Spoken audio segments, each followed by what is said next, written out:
Olá pessoal, então, dívidas e como quitá-las. Ah, eu tinha falado no último vídeo que eu ia mostrar um- uma planilha sobre juros compostos e tal. Eu vou dar uma segurada ainda que eu acho que está um pouco cedo. Quando a gente chegar ao ponto de falar um pouco mais a fundo de ações e tal, eu acho que vai ser um pouco melhor. Vai ser um bom momento para isso. Por enquanto a gente ainda vai seguir com as dívidas, né? E então, dívidas e como quitá-las, onde você tem que começar? Primeiro você tem que saber quanto que você custa. O que é quanto que você custa?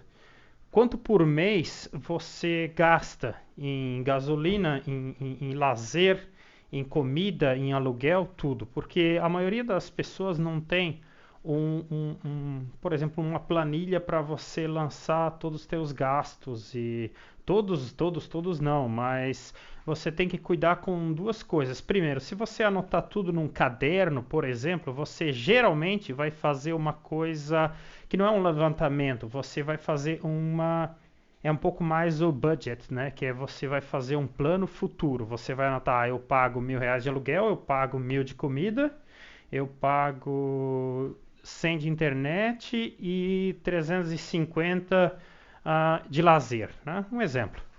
Aí, e geralmente quando eu comecei a anotar meus gastos, eu comecei a ver que o que mais gastavam eram as coisas extras. Claro que o mais pesado geralmente é a questão da comida, aluguel ou alguma coisa assim. Aí depois vem transporte e ao menos assim funcionava assim que eu percebi. Mas sempre tinha o quê?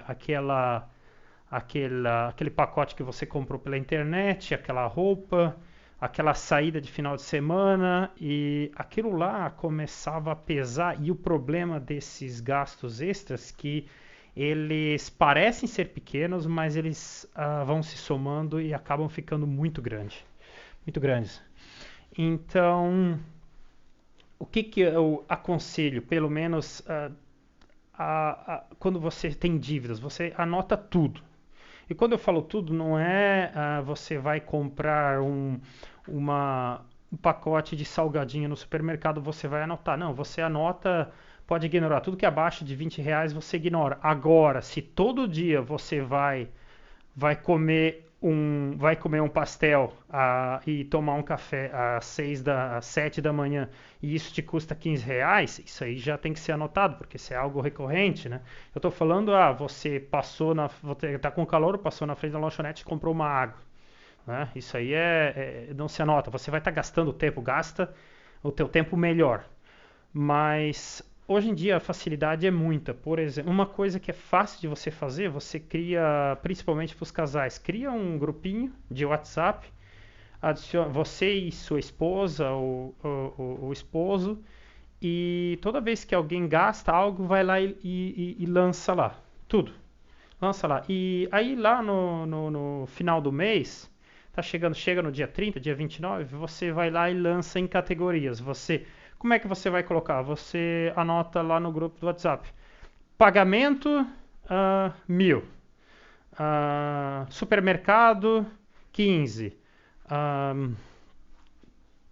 padaria, 20 e assim por diante. Você não precisa digitar pacote de salgadinho 13,50. Não sei. Você anota a categoria. Vocês podem decidir, por exemplo, 7 categorias. Você pode colocar aqui internet, energia elétrica e água é na categoria moradia, né? Aluguel, categoria moradia. Quando a coisa é um pouco maior, é bom separar. Por exemplo, aluguel é uma coisa grande, deixa separado. Moradia, você pode ser os extras.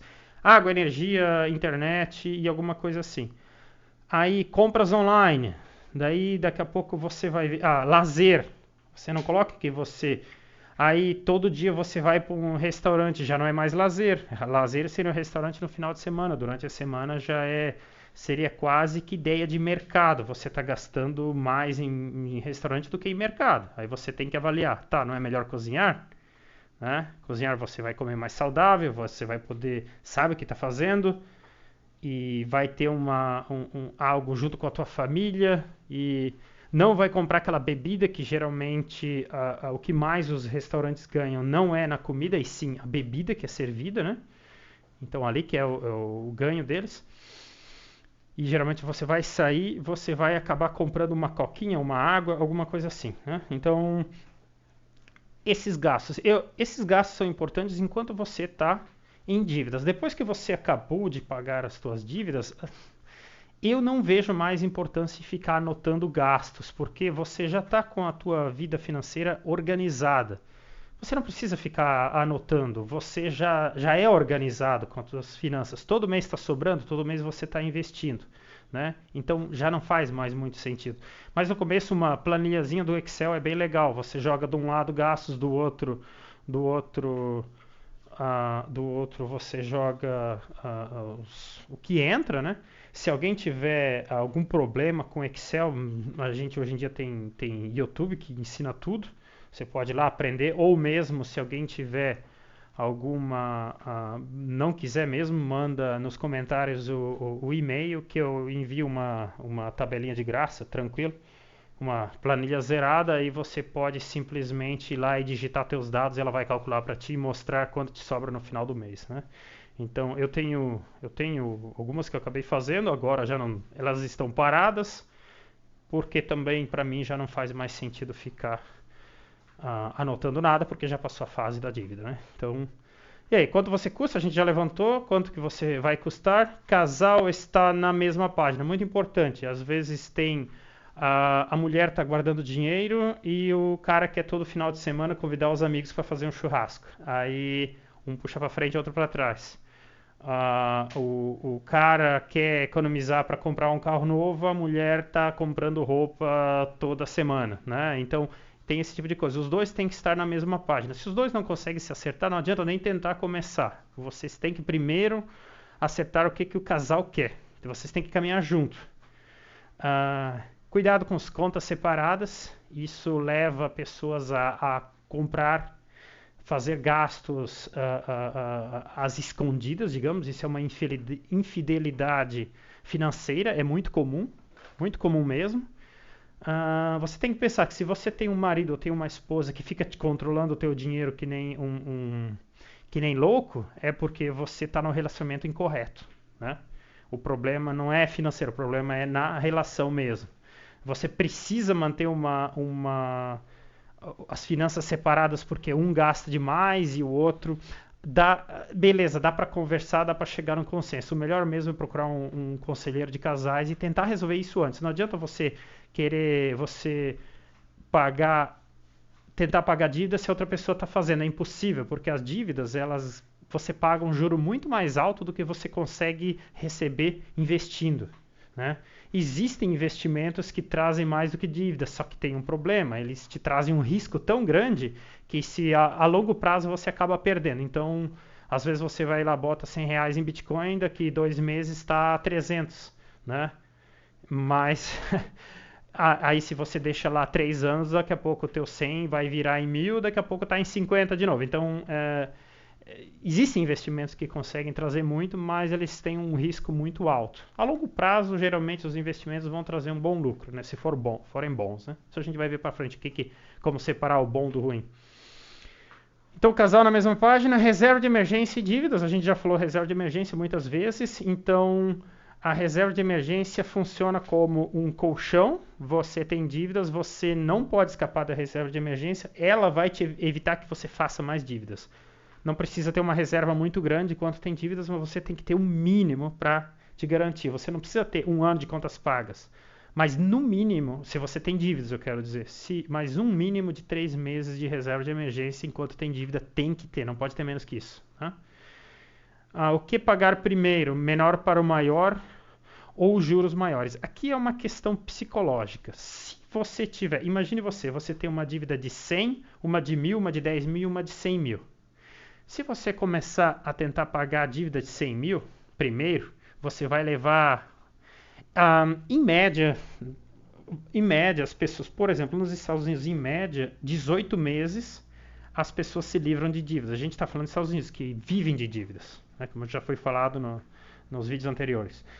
Ah, então, mas você começar numa dívida muito grande, você acaba perdendo aquela empolgação. Não, eu vou quitar dívida, eu vou deixar de ser escravo de dívidas e de bancos e de tudo mais, e eu vou ter as rédeas do meu próprio futuro. Aí você pensa, não, a minha dívida é de 100 pila, lá que eu devo na padaria, outra de R$ 1.000, não sei, numa loja de roupas e mais 5 mil pro teu cunhado, né?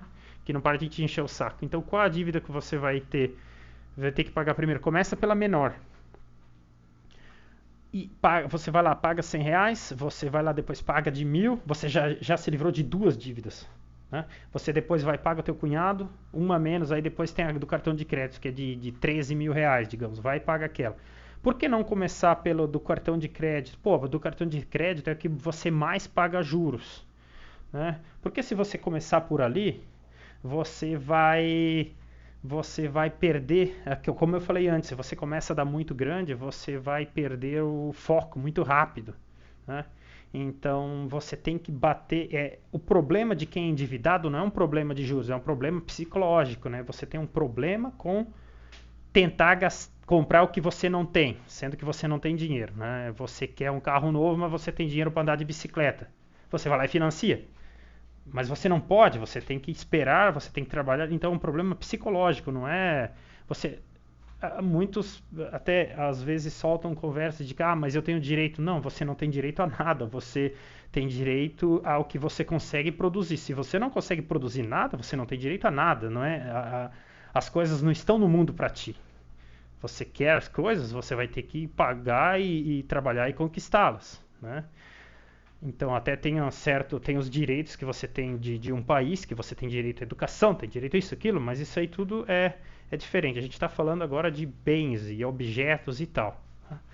Então, aí os juros maiores. Por quê? Por exemplo, você está pagando a tua dívidazinha, daqui a pouco sai uma grana boa. Você consegue, por exemplo, tem uma dívida aquela dívida de 13 mil de cartão de crédito que está dando muito juro e você sei lá, conseguiu vender um carro, saiu 20 mil. Falando isso, se você tem dívida, nem devia estar andando de carro, né? Tinha que estar andando a pé ou no máximo de bicicleta. Primeiro vai quitar isso aí, essa ideia. Aí você conseguiu vender teu carro, você tem várias dívidas pequenas, mas você tem aquela dívida grande lá de 13 mil de cartão de crédito que está aumentando muito.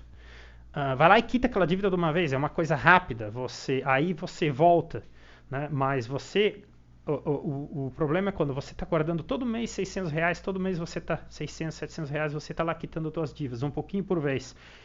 Essa você tem que seguir da menor para a maior, né? Para ter essa força psicológica de continuar. E claro, se você tem dívidas, você não pode se dar o luxo de ficar comprando coisinhas. Para com isso. Você tem que cortar cartão de crédito, corta tudo. Somente no dinheiro, somente no débito, melhor ainda no dinheiro. E vai arrumar um trabalho final de semana. Quem tem dívida não tem direito a ficar fazendo festinha, não pode. Aí teus amigos vão convidar, não importa, fala para eles, eu deixa o ego de lado, que a maioria do problema de pagar dívidas é sempre o ego, porque você fez festas e você levou tapinha nas costas dos teus amigos por 2 anos dizendo, você sim é bom, você pega a melhor carne, você paga a melhor bebida e você sim é divertido. Claro, você está dando bebida e comida de graça, todo mundo vai te achar legal, né? Mas é o teu futuro que vai pagar por isso. Então, deixa o ego de lado, diz, eu estou passando por uma dificuldade financeira, a gente tem que puxar o freio. Eles vão te incomodar um mês te convidando, você diz que não, e aí depois quando você volta, tudo isso você pode fazer de novo, mas você faz com dinheiro, né? Você faz com algo que tem. E aí você sempre tem também um outro problema. Meus filhos estão fazendo aniversário, eles merecem uma festa. Não, ninguém merece nada. Você só pode dar uma festa pro teu filho, gastar R$ 5.000 e convidar toda a vizinhança porque se você puder fazer isso. Entendesse? O teu filho não vai. O que teu filho quer? Ele não quer uma festa de aniversário para se mostrar para todo mundo. O que ele quer é você do lado dele. O que adianta você se encher de dívidas se daqui 3 anos você vai fazer o seguinte: você vai todo dia ter que trabalhar depois da hora para fazer hora extra, ou arrumar 2 empregos para poder conseguir respirar, E aí tu vê teu filho no final de semana, e ainda no final de semana você tá com teus amigos comendo carne e tomando cerveja, enquanto teu filho tá lá sozinho. A maior coisa que a gente pode dar para os nossos filhos é a nossa companhia, né? Então, filho nenhum quer presente, nenhum filho quer presente. Os filhos eles querem talvez presente para brincar com os pais. Assim que funciona, né? E pensa um pouco. Tudo vem você tem que mudar teu mindset e botar o que é importante na tua vida, né? Então, reserva de emergência e dívidas, é o que pagar primeiro a gente falou, então com isso a gente fecha esse vídeo. No próximo vídeo a gente vai começar a falar um pouco sobre como guardar dinheiro, né? Então agora o próximo vídeo vai ser o seguinte, vai ser a próxima etapa. Você acabou as suas dívidas, você pode, agora sim você vai poder começar a investir. Enquanto você tem dívida, você não pode investir. E considere a casa que você financiou também uma dívida, tá? Não vai pensar que o banco vai financiar para você uma casa e vai te dar uma casa por um juro mais baixo e você vai continuar investindo que vai dar lucro. Esquece. Senão a gente não teria tantos bancos ricos e tantas pessoas entregando as casas, né? Em média, 40%, isso são dados da Caixa, não são bem 40%, são quase 40% das casas financiadas pela Caixa acabam sendo tomadas pela Caixa porque o pessoal não paga, não consegue pagar. E a gente está falando do Minha Casa Minha Vida, ou seja, o juro mais baixo, os valores de casas mais baixos, né? Que tenham a ajuda do governo e aí você agora imagina o normal, digamos, umas casas um pouco maiores com que pegam um juro maior e não tem o subsídio do governo, são pessoas que ganham um pouco melhor, né? Então talvez seja pior, talvez não seja, mas o governo acaba tomando ali quase 40% das casas de volta. E o que você pagou já era, né? Porque o que você pagou você não vai receber de volta porque eram juros.